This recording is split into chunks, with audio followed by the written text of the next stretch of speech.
E aí, galera do segundo ano, tudo bem com vocês?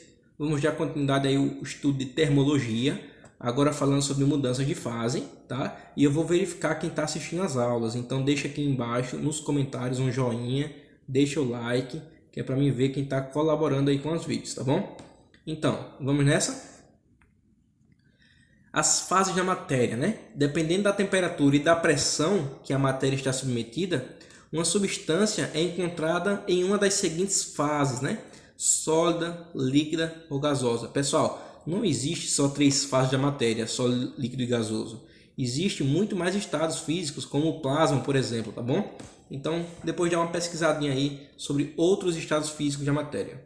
Mas o nosso tópico aqui, nosso ensino médio, vai falar só sobre os três estados físicos, sólido, líquido e gasoso. Então, esses três estados dependem da temperatura que a substância está e que a pressão que essa substância está. Então, a fase sólida, né? O retículo cristalino. Ele tem forma e volume bem definido. Partículas próximas umas das outras e bem ligadas. Partículas com grau de liberdade restrito ao movimento de vibração em torno de uma posição de equilíbrio. Então, ou seja, o estado sólido, ele é um estado cristalino, né? Ele é um estado rígido, as partículas estão juntas e com pouca vibração. A fase líquida também tem volume definido, só que a forma da massa líquida é a mesma do recipiente que a contém. Ela não tem uma forma definida, como no estado sólido. As partículas podem se mover, mas mantêm uma distância fixa entre elas. O grau de liberdade das partículas é menos restrito e permite uma maior vibração, inclusive rotação e translação, né? Os líquidos têm parte de seu volume definido e suas partículas têm maior liberdade de movimento.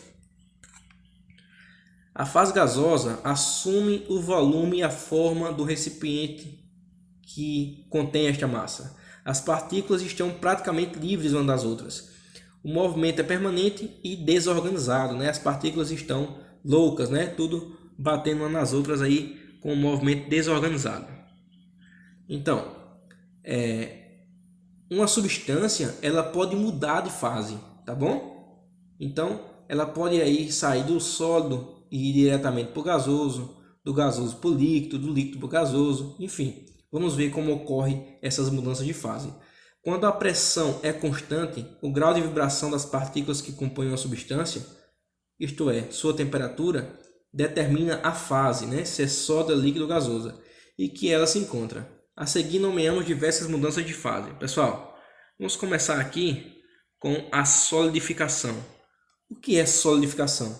É a mudança do estado de agregação da matéria da fase líquida para sólida.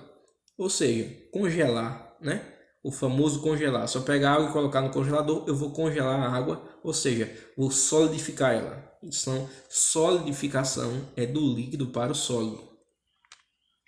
Agora vejamos. A sublimação, pessoal. Sublimação é a mudança do estado de agregação da matéria da fase sólida para o gasoso. A sublimação não passa pelo líquido, vai diretamente do sólido para o gasoso. Agora vejamos a fusão. A fusão é a mudança de fase sólida para líquida. Então, quando a gente fala o vulgo derreter, né? O gelo derreteu, ou seja, do sólido para o líquido. É a fusão. Agora vejamos a dessublimação. É a mudança do estado de agregação da matéria da fase gasosa para a sólida. Então, da mesma forma que a gente pode ir da sólida para a gasosa, pode ir da gasosa para a sólida. Ambas podem ser chamadas de sublimação, tá bom? Agora vejamos a condensação. É a mudança do estado de agregação da matéria da gasosa para a líquida, né? Quando a gente tem, por exemplo, o vidro do carro que embaça, né? As gotículas de água, né? As partículas de água que estão no ar se condensam no vidro do carro, embaçando o vidro. Vejamos a vaporização. Ela pode ocorrer de três formas distintas: a evaporação, a calefação e ebulição. Essas três formas de mudança de fase são todas vaporização. Mas vamos detalhar cada uma delas. A evaporação ocorre somente quando as moléculas que estão na superfície do líquido passam para a fase gasosa.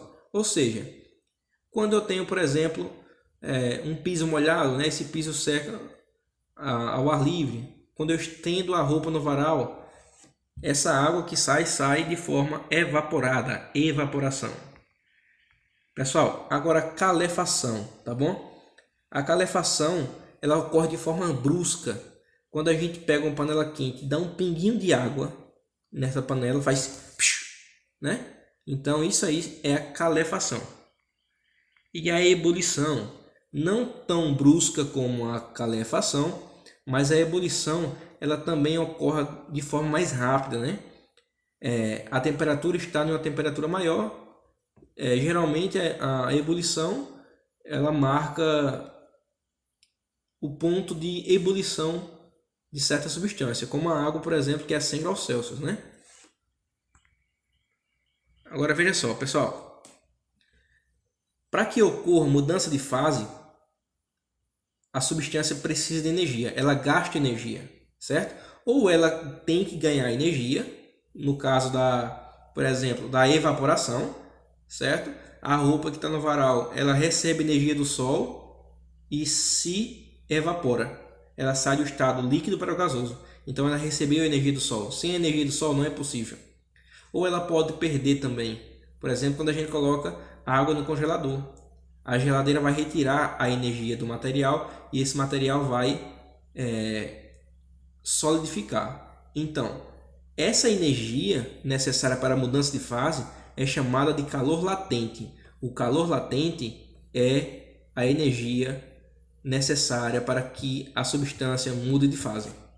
Então, o solo, né, de forma organizada, né, de volume e forma definida. O líquido tem volume definido, mas a forma é do recipiente. E o gasoso nem tem volume nem forma, é tudo desorganizado, é uma bagunça no gasoso. Então, a energia ela tende a aumentar do sólido para o gasoso. Então, para mim derreter um objeto, é menos energia do que para evaporar esse objeto, certo? Por exemplo, com a água, né? Eu gasto menos energia para derreter um cubo de gelo do que para evaporar a mesma quantidade de água que saiu do gelo, certo? Então a energia tende a aumentar de acordo com o estado de entropia. Como calcular a quantidade de calor, né? A quantidade de energia que uma substância precisou para mudar de estado, para mudar de fase?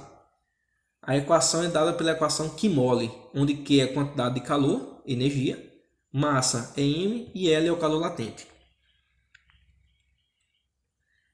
O calor latente de fusão do gelo, nas condições normais de pressão, vale 80 calorias por grama. Ou seja, são necessários 80 calorias para fundir 1 grama de gelo a 0 graus Celsius, sob a pressão de 1 atm.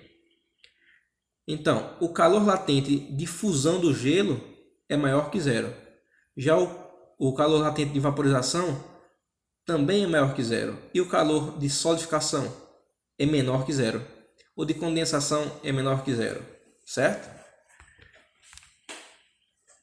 Para a água, na pressão atmosférica de 1 atm, o calor latente de fusão do gelo a 0 graus Celsius é 80 calorias por grama. O calor latente de vaporização, 540 calorias por grama. O de solidificação, menos 80. O calor de condensação, menos 540. Para os processos contrários, o valor latente apenas muda o sinal. Então, nós temos aqui uma curva de aquecimento. Pessoal, observe o seguinte. Na temperatura ΔV, é a temperatura constante de vaporização. ΔF, a temperatura constante de fusão. ΔS, a temperatura constante de solidificação. E ΔC, a temperatura constante de condensação. Observe que no ponto A ao ponto B, nós temos aí uma mudança de temperatura no gráfico, né? Já no ponto B e no ponto C, ambos têm a mesma temperatura, ou seja, continuou recebendo calor, só que ao invés de mudar temperatura, mudou estado físico.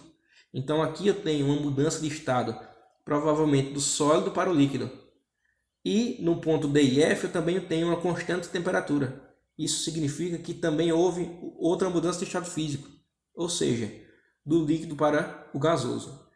Então, se varia a temperatura, quando é que varia a temperatura? Quando a reta está inclinada. É calor sensível.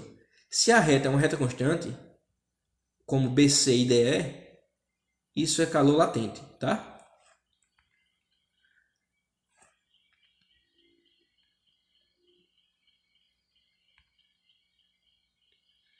Então, de B para C ocorre mudança de fase. Se muda a fase, é calor latente. Ocorre o rompimento das interações intermoleculares, né? De C para D ocorre apenas troca de calor. Então, é calor sensível, né? Variou a temperatura, que macete é a fórmula. De D para E ocorre novamente mudança de fase, então calor latente, que mole. E de E para F ocorre mudança de temperatura, mais uma vez calor sensível, que macete. A curva de resfriamento é o oposto, né, da curva de aquecimento. Então é só observar aqui, ó, que toda a reta é igual, sendo no sentido oposto, tá bom? Então, a atividade de casa de vocês será o desenvolvimento de habilidades das páginas 320 e 321. Vocês vão me mandar por e-mail até sexta-feira, dia 15 de maio. Ok? Não esquece de deixar seu comentário aí. Valeu, falou e fui!